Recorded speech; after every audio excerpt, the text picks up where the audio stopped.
Salut, c'est Étienne Tremblay de la machine à mixer. Lorsqu'on débute en mix, on pense souvent que ça nous prend des plugins hyper avancés, des tips, des tricks de mix ou encore du matériel vraiment dispendieux, alors que en réalité, tout repose sur 4 éléments fondamentaux, à savoir la balance, l'égalisation, la dynamique et l'ambiance. Peu importe le style musical, si vous maîtrisez ces fondamentaux, je peux vous garantir que vos mix vont déjà beaucoup mieux sonner. Fait que dans la vidéo d'aujourd'hui, je vais vous expliquer ce que font ces différents éléments-là. Puis je vais aussi vous dire là, les erreurs que les gens vont couramment faire sur chacun de ces éléments-là. Puis si jamais ma vidéo d'aujourd'hui vous parle, allez faire un tour sur lamachineamixer.com. J'offre gratuitement ma formation Comp 101 sur la compression jusqu'au 25 mars. J'ai 3 formations à 5 € seulement. Et tout le reste, là, les packs et les formations individuelles sont à 77% de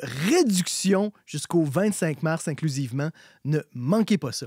Fait que premièrement, les amis, la balance. La balance de volume, je décris souvent ça comme étant la chose la plus simple et en même temps la plus complexe à bien faire. J'ai fait une vidéo là, il y a plus de 10 ans, là, en 2014, au début là, de la machine à mixer, sur le sujet. Je vais vous mettre le lien dans la description. La balance, là, c'est vraiment tout simplement de balancer les différents volumes, des différents éléments, mais aussi de les spatialiser parce qu'on est en mix stéréo. On a nos pannings. Selon le panning où qu'on va placer dans la panoramique un instrument, ben, son volume apparent, sa présence va changer. Et ça peut paraître vraiment très simple, mais c'est très souvent là que les gens vont se gourer en faisant une mauvaise balance de volume puis en prenant pas le temps de bien écouter chacun des éléments. Fait que ça, il n'y a pas de truc. Hein? Faut écouter de la musique, faut se pratiquer, faut faire des balances de volume, faut en refaire. C'est important d'avoir aussi un environnement qui est relativement traité acoustiquement parce que si vous avez des gros débalancements dans votre écoute, ben c'est certain que votre balance de volume va être affectée. Si vous avez, par exemple, pas du tout de basse dans votre écoute, ben c'est normal que vous avez placé votre basse électrique beaucoup trop forte dans votre balance de volume. Ça, c'est une erreur que moi, j'entends très souvent, la basse qui va être trop présente. Très souvent aussi, si on mixe aux écouteurs, moi, j'entends souvent l'erreur que la voix est pas assez forte en volume. C'est très important que la voix soit très présente là, en volume dans un mix. Une autre erreur que j'entends assez couramment, c'est que le beat, la section rythmique, est pas assez forte. Le kick puis le snare va manquer de présence. Puis des fois aussi, hein, il va juste avoir certains éléments qui vont être un petit peu all over the place là, en termes de volume. Soit ça va être beaucoup trop fort, soit pas du tout assez fort. Fait qu'encore une fois, pratiquez-vous, puis je peux vous garantir que plus vous allez en faire, puis plus ça va être facile pour vous de faire une bonne balance de volume. Deuxièmement, l'égalisation. L'égalisation nous permet de travailler évidemment individuellement chacun des instruments, mais aussi de s'assurer, de faire en sorte que l'interrelation entre les différents éléments soit cohérente. Fait que premièrement, lorsqu'on EQ un instrument, on a 4 questions qu'on se pose. La première question, est-ce que le son est trop boomy? Deuxième, est-ce qu'il y a des résonances? Troisième, est-ce que le son manque de présence? Et quatrièmement, est-ce que le son est assez clair? Fait que premièrement, un son trop boomy. C'est très courant hein, qu'on va avoir trop de low mid ou trop de basse fréquence, puis on doit les nettoyer. Sinon, on se retrouve avec un mix qui devient très, très flou, très confus. Deuxièmement, est-ce qu'il y a des résonances? Les résonances, ça peut être une guitare qui vient siffler. Ça peut être le fait que votre voix sonne un petit peu comme ça parce que vous n'avez pas de panneau acoustique chez vous. Ça peut être différents éléments, mais lorsqu'on gère bien les résonances, ça ouvre, ça libère beaucoup de place dans notre mix. Troisièmement, est-ce que le son est assez présent? La présence, c'est vraiment est-ce qu'il est assez près de nous? Puis ça, selon l'instrument, selon les arrangements, selon le contexte, là, on va booster différentes fréquences pour donner de la présence. Mais des fois, c'est pas uniquement en boostant qu'on vient donner de la présence. Des fois, c'est en enlevant des fréquences d'un instrument qui vient en masquer un autre. Ça, dans l'égalisation, gérer l'effet de masque, c'est super important. On va beaucoup gérer justement l'effet de masque avec l'égalisation. L'effet de masque, c'est par exemple, si moi j'ai un kick qui a beaucoup de 130 Hz et que ma basse, elle aussi, a beaucoup de 130, ben là, les deux vont se nuire. Puis si je viens enlever, par exemple, un peu de 130 sur mon kick, tout en gardant une bonne présence pour le kick, ben là, rapidement, on va avoir moins d'effet de masque du kick sur la basse et ma basse va devenir beaucoup plus audible, beaucoup plus définie.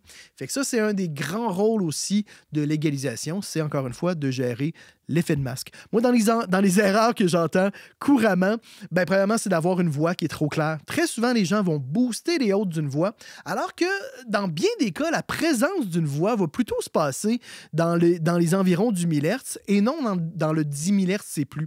Deuxième erreur, une mauvaise relation entre le kick et la basse. Ça, c'est assez courant. Il y en a beaucoup d'entre vous qui galérez avec la relation kick-bass. J'ai une vidéo d'ailleurs sur le sujet. Je pourrais vous mettre le lien dans la description.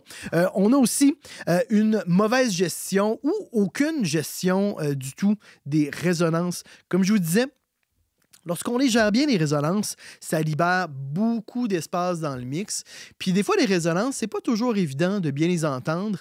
Puis lorsqu'on les entend, là, c'est impossible de ne plus les entendre, là. Fait que ça prend encore une fois de la pratique, mais c'est vraiment accessible à tous. Troisième élément, la dynamique. En gros, la dynamique, hein, c'est la gestion des écarts de volume, faire en sorte que les éléments soient bien contrôlés dans le mix. Très souvent, on va utiliser, entre autres, la compression pour faire en sorte que notre voix soit égale en volume, qu'elle ne soit pas trop forte ou pas assez forte dans différents passages. Mais c'est aussi avec les automations de volume, parce que des fois, on a des sons qui n'ont pas du tout besoin d'être compressés, mais on a besoin de faire des automations, parce que dans le couplet, mon clavier ou ma voix, des fois, ne sera pas du tout au même volume que dans le refrain, qu'elle a besoin d'être plus forte.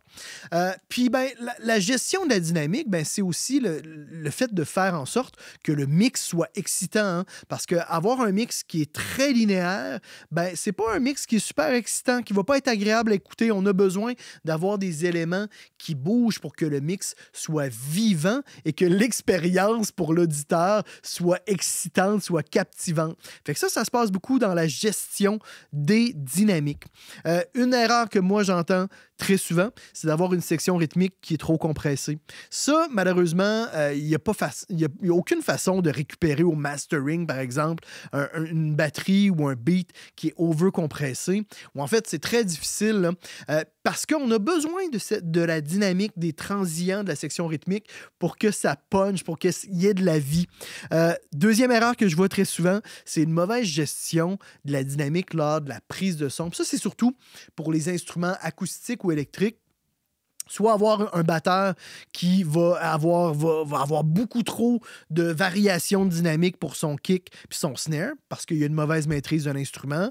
Des fois, pour la basse, c'est une mauvaise gestion de la main droite, si vous êtes droitier, hein, parce que c'est beaucoup la main droite qui va contrôler la dynamique du jeu, justement, de la basse électrique.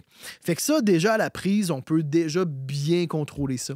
Finalement, troisième erreur que j'entends souvent, c'est une confusion entre le rôle de la compression des éléments individuels puis le rôle de la compression des sous-groupes. Le traitement des sous-groupes, c'est un élément qui est super important pour amener votre mix à un niveau professionnel. Des fois, on ne comprend pas toujours très bien quand est-ce que je compresse mon élément individuel et quand est-ce et pourquoi je viens compresser mon sous-groupe. Quatrièmement, l'ambiance. On parle souvent surtout de réverbération, de délai lorsqu'on parle d'ambiance. Le but, c'est de créer de la profondeur, de créer de la dimension dans notre mix. Puis ça nous aide aussi à créer l'esthétique, renforcer ou même créer carrément l'esthétique d'une chanson.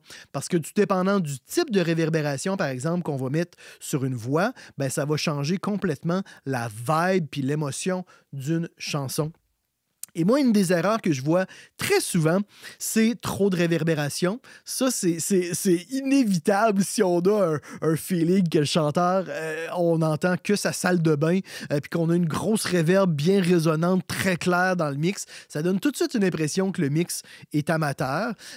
Autre erreur, c'est un mauvais choix du type de réverbération. Hein. Vous savez, on a des rooms, des halls, des plates, on a des réverbes à spring, on a des non linéaires.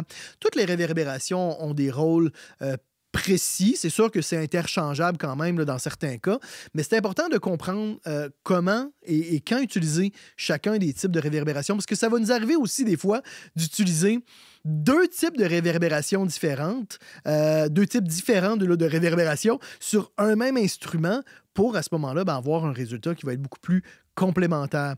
Puis, il ne faut pas oublier non plus que la réverbération, souvent, il faut l'égaliser. Des fois, on doit filtrer les hautes, enlever des mids, enlever des basses pour que la réverbération sonne bien en contexte. Puis, petite parenthèse, hein, ma formation Reverb 101 est disponible à 5 € seulement jusqu'au 25 mars. C'est une des 3 formations là, à 5 € sur mon site web actuellement. Fait que voilà, les amis, fait que ça fait pas mal le tour. Encore une fois, ces éléments fondamentaux-là ne vous demandent absolument aucun achat particulier d'effet, aucun logiciel vraiment spécial ou vraiment avancé. Ce sont toutes des choses qu'on peut faire avec du matériel vraiment de base et ça constitue vraiment la grande majorité du travail qu'on va faire en mix. Fait que concentrez-vous vraiment sur ces éléments-là, puis je peux vous garantir que vos mix vont beaucoup mieux sonner. N'hésitez pas, si jamais vous avez des questions, à me les poser dans la section commentaires. Mettez un petit pouce vers le haut. Abonnez-vous, les amis, à ma chaîne YouTube. N'ayez pas peur de vous abonner. Et dans tous les cas, on se retrouve la semaine prochaine. C'est Étienne Tremblay pour La Machine à mixer.